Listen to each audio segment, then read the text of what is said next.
జీవన విధ్వంసం జరగటానికి వెళ్ళారు. ఆదివాసీ సమాజంలో ఒక అభిప్రాయం ఉంది, మనమందరం మొక్కితేనే కదా దేవుడు. కాబట్టి ఒక్కోసారి వాళ్ళని గురవకపోతే వాళ్ళు కూడా దేవుడి మీద తిరుగుబాటు చేస్తారంట. ఇక మేము ఊరోజులు పెట్టిపోతాం, ఇక నువ్వెవరికి దేవుడు వచ్చి చూస్తామని. మనుషులు మొక్కకపోతేనే దేవుడు లేకపోతే మరి మనుషులు లేకపోతే బొగ్గు ఏం చేసుకుంటామని. మనిషి బతికితే కదా బొగ్గు, మనిషి బతకటానికి కదా బొగ్గు, మనిషికి ఉపయోగపడుతుందనే కదా బొగ్గు. కాబట్టి ఆ మనుషులందరికీ ఉపయోగపడేటువంటి రీతిలో బొగ్గు తవ్వాలి, కానీ మనుషులను సమాధి చేసి బొగ్గు తవ్వడం మంచిది కాదు.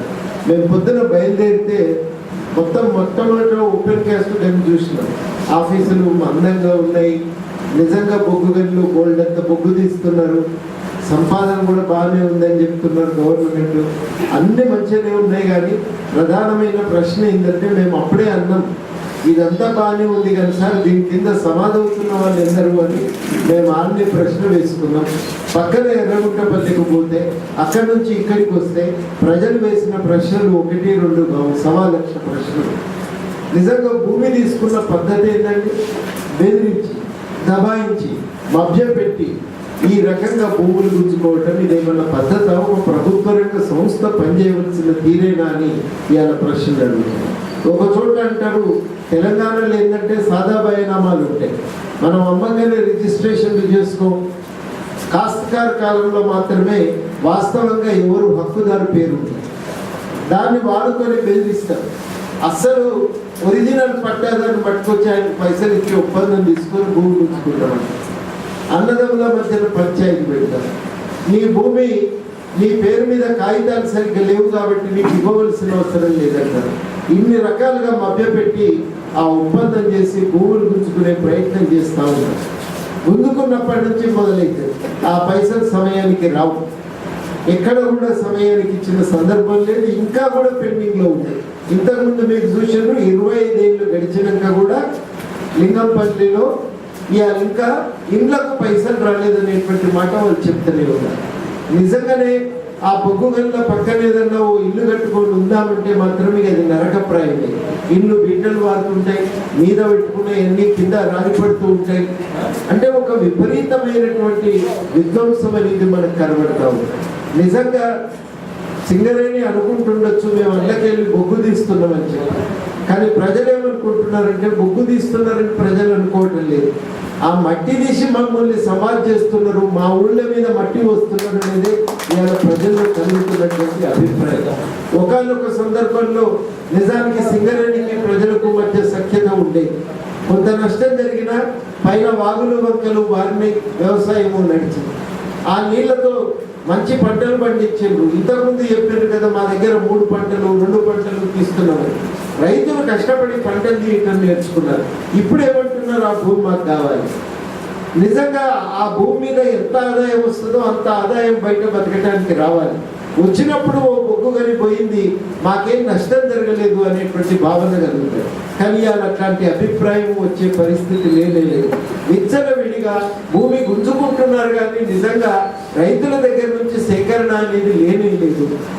అది మనం ఇవాళ వాస్తవంగా చూస్తున్నటువంటి విషయం. భూమి గుంజుకుంటున్నారు, వాళ్ళు ఇష్టారాజ్యంగా బొగ్గు తవ్వుతున్నారు. అభ్యంతరం చెప్తే మీద పడి దబాలి. మేము ఊళ్ళల్లో అడిగినాం ఎందుకయ్యా మరి మీరందరూ ఎందుకు గట్టిగా అడుగుతలేరంటే ఇంత ప్రపంచంతో మేము ఒక్కలం ఎంతకని తల్లాడుతున్నాం. రకరకాలైనటువంటి సమస్యలు వాళ్ళు ఇవాళ సృష్టిస్తారు. ఇది చాలా అన్యాయమైన పద్ధతి. ఒక యాజమాన్యం రాజ్యాంగబద్ధంగా నడుచుకోవలసినటువంటి యాజమాన్యం, చట్ట ప్రకారం మానవీయంగా వ్యవహరించవలసినటువంటి యాజమాన్యం ఇవాళ చాలా అమానవీయంగా రాక్షసంగా ఇవాళ కార్మిక వర్గంతో తను వ్యవహరిస్తున్నది అనేది మనకి ఇవాళ చాలా స్పష్టంగా కనబడుతుంది. అంత జరిగినాక మాకు ఇంకో ప్రశ్న వచ్చింది. ఈ మధ్యన మమ్మల్ని చాలా మంది అడుగుతున్నారు ఇంకా చేస్తే ఎందుకయ్యా. మేము కూడా అనుకున్నాం ఇంక ఎందుకు ఉండాలి, మనం కూడా ఊకే ఈ తిరుగుడు ఏంది అనుకున్నాం. మరి నిజంగానే ఇవాళ ప్రశ్న అడుగుతున్నాం, మేమెందుకు తిరగాలి, మీరెందుకు రావాలి సభకు? అస్సలు చేయాల్సిన వాళ్ళు వేరే ఉన్నారు కదా, ఎమ్మెల్యేలు ఉన్నారు, ఎంపీలు ఉన్నారు కదా, వాళ్ళు ఎందుకు చేయరండి, మేమెందుకు తిరగాలి? ప్రశ్న మేము కూడా అడుగుతున్నాం. ఇక వాళ్ళు చేయకనే కదా మేము ఈ పని ఎత్తి వేసుకోవాల్సి వచ్చింది. ఇది అలా కనబడుతున్నటువంటి ఒక వాస్తవం. ఈ వాస్తవం రీత్యా మేము జేఏసీగా ఒక బాధ్యతను ఎత్తివేసుకున్నాం. ఒక 7-8 అంశాలు మేము ప్రాధాన్యత అంశాలుగా గుర్తించినాం. వ్యవసాయము, వృత్తులు, యువతకు ఉపాధి, మూసివేసిన పరిశ్రమలను తెరిపించడము, ఓపెన్ క్యాస్ట్ గనులు, విద్యా, వైద్యము మేము ఎంచుకున్న ప్రాధాన్యత అంశాలు. కాంట్రాక్టు, అవుట్ సోర్సింగ్, ఉద్యోగుల యొక్క హక్కుల రక్షణ, ఇవి మేము ప్రధానంగా పెట్టుకున్నది. వీటితో పాటు విద్య, సాగునీటి రంగం మీద అధ్యయనం చేసి ఎప్పటికప్పుడు మన అభిప్రాయాలను కూడా వ్యక్తం చేయాలని చెప్పి కూడా మేము నిర్ణయించుకున్నాం. ఇవే ఎందుకు ప్రాధాన్యత అంశాలు అంటే, ప్రధానంగా ఏది జరిగినా ప్రజల బతుకుదెరువును పెంచాలి కానీ బతుకుదెరువును తుంచవద్దు. ఇవాళ సింగరేణి బతుకుదెరువును సమాధి చేస్తున్నది.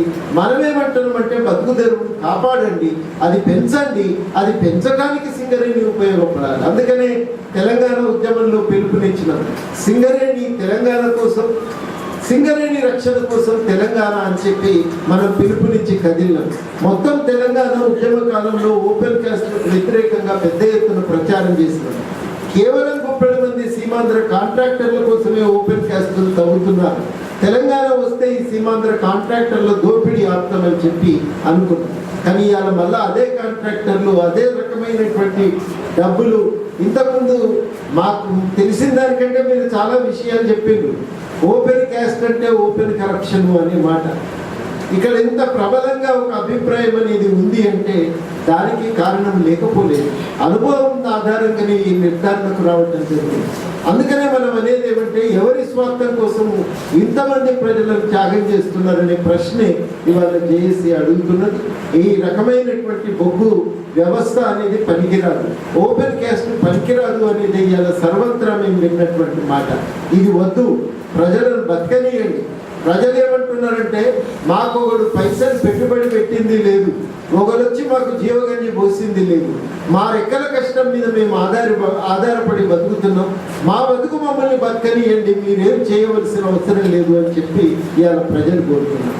అందుకని వాళ్ళు అడిగేది ఒకటే, మా ఓపెన్ క్యాస్ట్ వద్దు, మా జోలికి మీరు రాకండి, మా బతుకు మమ్మల్ని బతకనియండి అనేది ఇవాళ ప్రజలు కోరుతున్నారు. అదే ఇవాళ జేఏసీ అభిప్రాయం, మేము అదే కోరుతున్నాం. ఇవాళ దానికోసం ప్రభుత్వం కదలవలసినటువంటి అవసరం ఉంది. ఓ ఖచ్చితమైన నిర్ణయం తీసుకోవాలి. అయిపోయిన చోట మీరు నష్టపరిహారం ఇప్పియండి. భవిష్యత్తులో ఓపెన్ క్యాస్ట్లు అన్నింటినీ ఆపేయండి. ప్రజలందరి బతుకుదెరువు అవకాశాలను పెంచడానికి సింగరేణి యొక్క విధానాలను నిర్ణయం చేయండి అని చెప్పి ఇవాళ మనం కోరుతా ఉన్నాం. ఖచ్చితంగా ఈ కార్యాచరణ ఇవాళ ఇక్కడితో ఆగేది కాదు.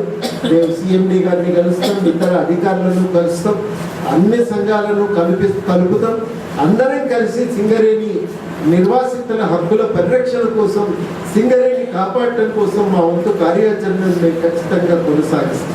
మరి ప్రభుత్వం కూడా తెలంగాణ ఆకాంక్షల ప్రకారం సీమాంధ్ర కాంట్రాక్టర్ల దోపిడీ నుంచి తెలంగాణ సమాజాన్ని కాపాడుతుందని కూడా మేము ఈ సందర్భంగా ఆశపడుతున్నాం. ఇంట్లో తప్పేం లేదు. దానికోసమే కొట్లాడి తెలంగాణ తెచ్చుకున్నాం అందరం కలిసి.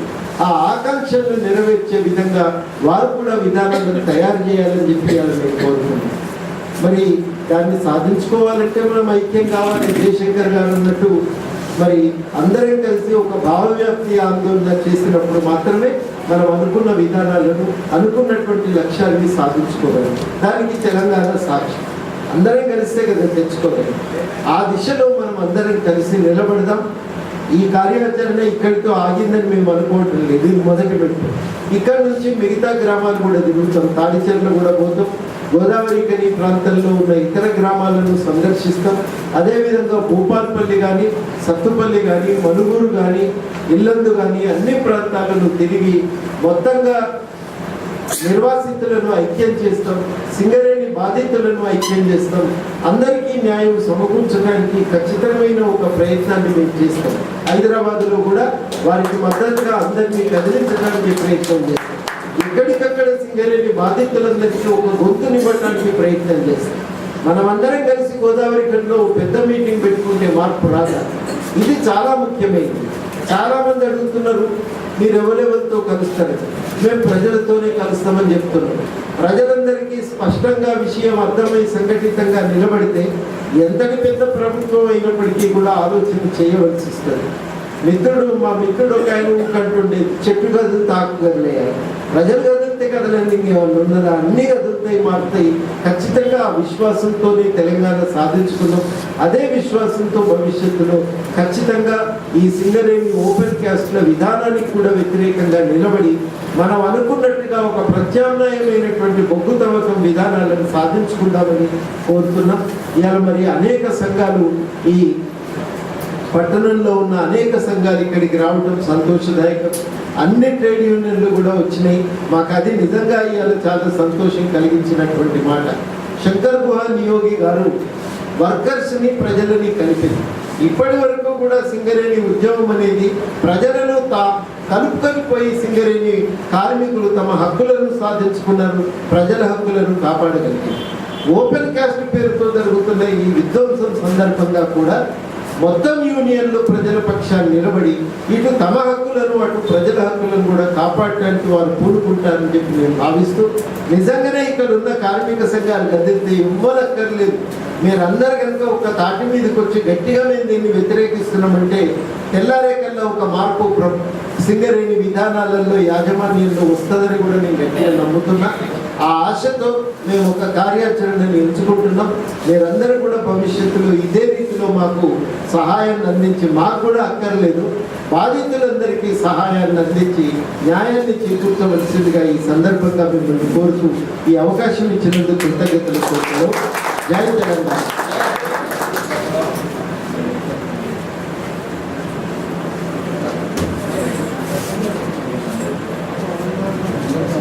చాలా కష్ట నష్టాలకు వచ్చి ఏర్పాటు చేసుకున్న సదస్సు ఇది.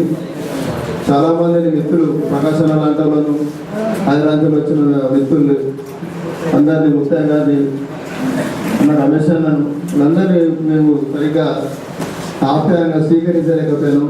సమయం ఎక్కువ లేదు కాబట్టి మమ్మల్ని మన్నించవలసిందిగా కోరుతున్నాం. ఓట్ ఆఫ్ థ్యాంక్స్ చెప్పాల్సిందిగా తెలంగాణ